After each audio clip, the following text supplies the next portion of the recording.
Okay, so this is my racing mower, or my mower crap. Wait, yeah, this is what I'm working on. Peerless 700, 5-speed,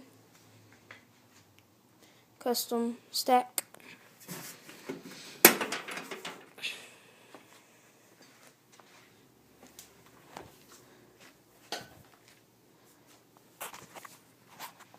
One second, I'm gonna set it down.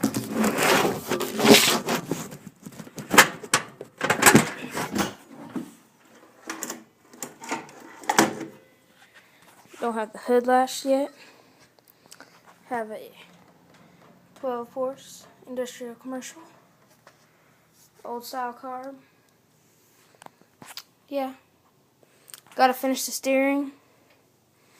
Put my training back in. Then we're ready to go. And weld my wheels on.